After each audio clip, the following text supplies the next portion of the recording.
The book, as you just heard, is really about the Sago mine disaster in West Virginia, which was in January of 2006. For those who don't remember it, 13 miners were trapped underground. A number of hours later, news leaked out to the families who were across the street of the Sago Baptist Church that their uncles and brothers and fathers were alive. And then 3 hours later, the news came back that in fact, none of them, except for one, was alive. They had all perished at the Sago mine. You'll also hear these lesson plans, which have been used in American schools to teach about the joys of coal. First lesson, coal flowers, a historic craft. A 40-year-old woman has been waiting in a small room about 50 meters from the mouth of the Sanjiwan colliery since Monday afternoon's underground explosion. Compared to other distraught relatives clustered in the meeting room, where miners usually gather before descending into the hole, the 40-year-old looked rather calm, witnesses said. As a miner's wife, she said she had prepared herself for this day, but still it came too soon. We didn't have New Year's Eve, New Year's lunch together because he had to work, she said. His only day off for the whole year was Lunar New Year's Eve. We cooked dumplings. It was a good time. Her husband had been eager to get back to the hole, his wife said, because he could get double pay on New Year's Day.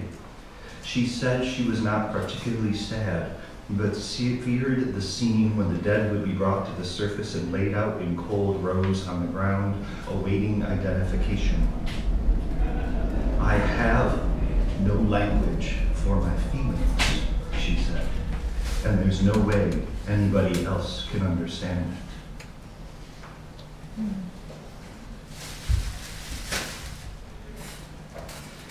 And from here on out, the photos will go back and forth between photos shot in China by my collaborator Yu Pei and photos that I shot in West Virginia.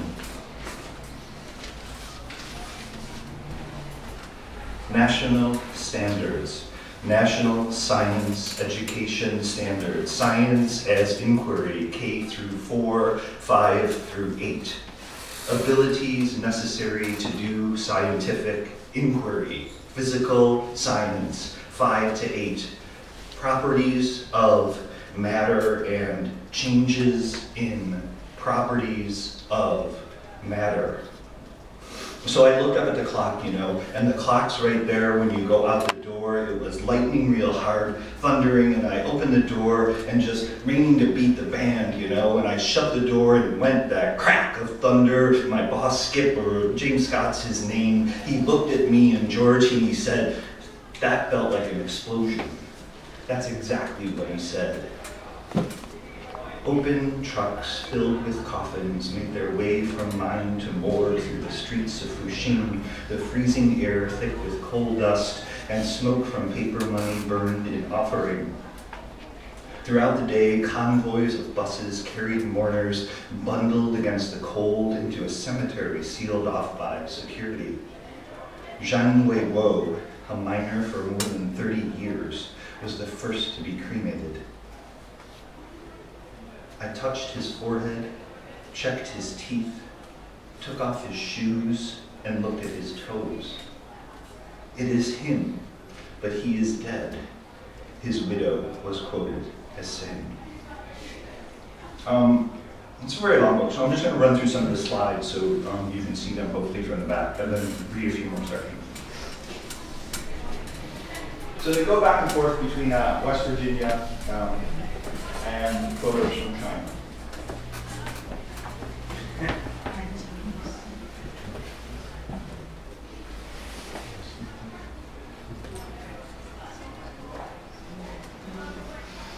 This is what some of the lessons sound like, just a sample of them. This is from the second of 3 parts of the book. Second lesson, cookie mining. Overview. Students participate in a simulation of the mining process using chocolate chip cookies and toothpicks. The simulation helps to illustrate the costs associated with coal mining. Objectives. Students will participate in a simulated mining of chocolate chips from cookies, using play money to purchase the necessary property, tools, and labor.